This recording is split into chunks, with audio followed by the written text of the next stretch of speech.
আসসালামু আলাইকুম and welcome to another new video. অনেক দিন হয়ে গেল আসলে কোনো ভিডিও দেওয়া হচ্ছিল না। আজকে চিন্তা করলাম যে আর ফেলে রাখা যাচ্ছেই না, অনেক দিন হয়ে গেল। তো আসলে শুরু করেছিলাম আমাদের বাসা শান্তিনগর থেকে। আজ দেশের মধ্যেই ঘুরছি। আজকে যাচ্ছি হচ্ছে নোঙ্গরে। নোঙ্গর রেস্টুরেন্টটা আসলে মিরপুর 12-তে। তো আমরা হচ্ছে শান্তিনগর ফ্লাইওভার থেকে একদমই আগারগাঁও হয়ে এই যে চলে এসেছি। দেখুন মিরপুর 10, 11 ছেড়ে মিরপুর 12-তে পল্লবী স্টেশনে। ঠিক পল্লবী স্টেশন থেকে সামনেই হাতের বামে নোঙ্গর, একদমই সুন্দর করে একদম রেস্টুরেন্ট, একদম রুফটপে লেখা রয়েছে মিনিসো, নিচে রাইস, কয়েকটা আউটলেট রয়েছে। আর সুলতান ডাইনেরও সম্ভবত আউটলেট রয়েছে, উপরের দিকে তাকালেই দেখা যাবে। দেখুন একদম নিচে একটা ছোট লিফট রয়েছে 4 জনের। এই লিফটে জায়গা পেলে আপনি একদম সরাসরি তাদের উপর তলায় চলে যেতে পারবেন, একদম তাদের ফ্লোরেই।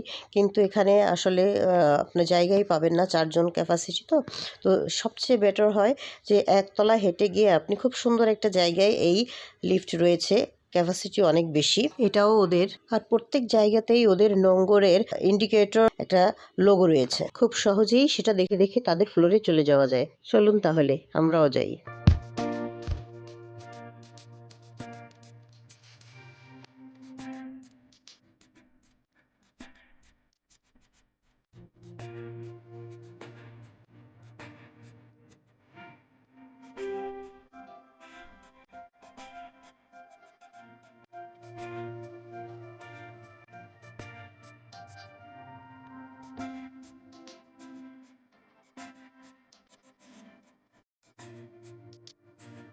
ছাদ থেকে পাশের পৌষী রেস্টুরেন্টটাও দেখা যাচ্ছে, খুব আলো ঝলমল করছে সেটাতেও, ওটাও দেখতে খুব সুন্দর। মিরপুরকে এখন রেস্টুরেন্টের শহর বলা যায়। এখানে প্রচুর প্রচুর নতুন রেস্টুরেন্ট হচ্ছে এবং বেশ সুন্দর সুন্দর। এই স্টেজে প্রতি উইকেন্ডেতে লাইভ মিউজিক শো হয়।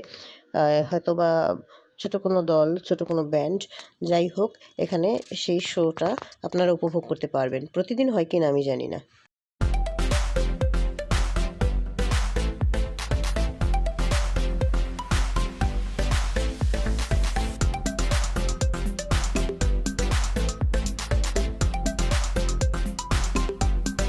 এবারে চলুন উপরে চলে যাই। 15,000 স্কোয়ার ফিট নিয়ে সম্ভবত এই রুফটপ এবং এই ফ্লোর নিয়ে হচ্ছে এদের পুরো রেস্টুরেন্টটা।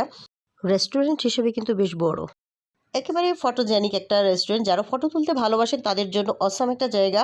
আর ঢাকার মধ্যে ঘোরার জন্য আমাদের তো আসলে আলাদা সেরকম কিছু নেই, হয় কিছু রিসর্টে ঘুরতে যেতে হয়, নয়তো রেস্টুরেন্টে খেতে যাবেন। তো খাওয়ার পাশাপাশি এরকম ভিউ উপভোগ করা এবং এরকম সিনারিও দেখা ভাগ্যের ব্যাপার, সব জায়গায় এটা থাকে না। জাস্ট এটা রেস্টুরেন্ট হিসেবে একটা বড় জায়গা বলে কিন্তু এটাতে সেটা আমরা পেয়েছি। দেখতে পাবেন হয়তো বা সব কর্নার হয়তো আমি সুন্দর করে দেখাতেও পারছি না বা পারবো না, তবে যতটা আমি পেরেছি ততটা করেছি। প্রচণ্ড ভিড় ছিল শুক্র শনিবার বিকেলে, জায়গা পাওয়া মুশকিল। তাই বলবো এই দুটো দিন অ্যাভয়েড করলে মনে হয় ভালোই আপনারা মোটামুটি জায়গা পাবেন। আর আগেই বলে রাখি খাবারের কথা, আমি ফুড রিভিউয়ার না, তাই খাবারের কথা বেশি বলতে যাব না।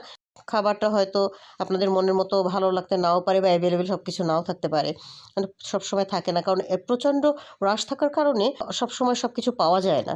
আমি এখানে কিছু খাবারের ছবি দিয়েছি আমরা যা খেয়েছি, এবং মেনু কার্ডটাও অ্যাড করে দিলাম যাতে আপনাদের হচ্ছে বাজেট অনুযায়ী সিদ্ধান্ত নিতে সুবিধে হয়। ফটো তোলার যে জায়গাগুলোতে ফটো তুলতে পারেন, আবার সাইডগুলোতে একদম ফিল আপ হয়ে যায়, ওয়েট করতে হয় আসলে। ওই যে যেটা বললাম যে হচ্ছে আপনারা এই দিনগুলো একটু অ্যাভয়েড করে গেলে ভিডিওটাও সুন্দর করে করতে পারবেন।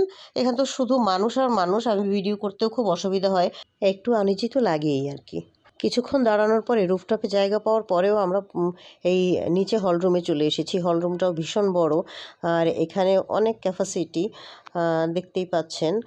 আর এখানে বসেছি এই কারণে যে সন্ধে হয়ে গেছে, হয়তো বা মশা লাগতে পারে, অথবা হচ্ছে একটু গরম লাগতে পারে। এটার উদ্বোধন হয় নভেম্বরের 7 তারিখ 2025-এর। আমরা আর অপেক্ষা করলাম না, যা যা পেলাম সেটুকুই নিয়ে আর কি সন্তুষ্ট হলাম।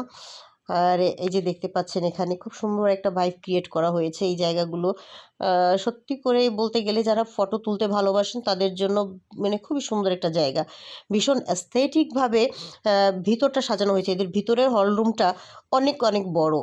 হ্যাঁ, অনেক অনেক বড় ভিতরের হল রুমটা, এবং সেখানে অ্যাস্থেটিক সব জিনিস দিয়ে সাজানো। আপনি কি বলবে, অ্যান্টিক রয়েছে, সিরামিক রয়েছে, বিভিন্ন টাইপের রয়েছে এবং অনেক রকম শ্যান্ডিলিয়ার, ঝাড়বাতি, সুন্দর লাইটস, মানে ভালোই লাগে, দারুণ ডেকোরেশন, আমার কাছে ভালোই লেগেছে। হ্যাঁ, এর থেকেও হাইফাই ডেকোরেশন হয়তো অনেক জায়গায় থাকে, কিন্তু মানে অতিরিক্ত ডেকোরেশন, অতিরিক্ত লাইটস, অতিরিক্ত থাকে, যেগুলো দেখলে হয়তো চোখে লাগে। এই যে দেখুন, কিছু কিছু শোপিস এখানে রাখা হয়েছে যেগুলো আসলেই সুন্দর। এই কিছু কিছু কর্নার করা হয়েছে ছবি তোলার জন্য, এই জায়গাগুলো দেখুন বেশ ভালো। এটার পাশেই কাউন্টারের সামনে থেকে, যেখানে আমরা হচ্ছে বিলিং কাউন্টার, যেটা সেখানে সামনে থেকে হচ্ছে কি ওয়াশরুম, ঢুকতেই হাতের ডানে আর বের হওয়ার সময় তো বামে, বুঝতেই পারছেন। খাবারের মেনু দেখে কিছু খাবার এখানে অর্ডার করলাম। ফটো তোলা মোটামুটি হয়ে গেলে, একটু ভিডিও করা হয়ে গেলে, আমরা খাবারের জন্য একটু ওয়েট করছিলাম। নভেম্বরে আমরা গিয়েছিলাম, তখন অবধি এন্ট্রান্স ফি লাগেনি। এরপরে এরা এন্ট্রান্স ফি নেবে কিনা আমার জানা নেই, তবে অনেক অনেক রেস্টুরেন্টে নিয়ে থাকে। সন্ধ্যার সময় লাইভ মিউজিক চলছে। তো এই যে দেখুন, এই কর্নারটাও বেশ সুন্দর। খাবার দাবার খেয়ে এই বাইরে চলে আসলাম, বাইরের দিকে গান উপভোগ করলাম কিছুক্ষণ, তারপর বাড়ির উদ্দেশ্যে রওনা দিলাম। হ্যাঁ, খাবার দাবার নিয়ে যদি বলি যে এখানে স্পেশালিটি বলতে কিছুই নেই, একেবারে অ্যাজ ইউজুয়াল অন্যান্য রেস্টুরেন্টে যেরকম খাবার হয়, আর এই ধরনের একটা রেস্টুরেন্টে যেরকম প্রাইস হয় ওরকমই প্রাইস। আমরা যে কয়টা আইটেম নিয়েছিলাম, আমাদের 3700 থেকে 3800 টাকার এরকম এসেছিল বিল। তার মধ্যে ফিশ অ্যান্ড চিপ ছিল একেবারেই বাজে, একদমই পাতলা, খুঁজেও পাওয়া যায় না মাছ। অন্যান্য খাবার মোটামুটি মানের, আর ডেজার্টটা খুব ভালো ছিল, নারকেলের, ওটা বেশ ভালো লেগেছিল। ভিডিওটা যদি কারো ভালো লাগে তবে লাইক, কমেন্ট, শেয়ার করতে ভুলবেন না। আজ এ পর্যন্তই, আল্লাহ হাফেজ।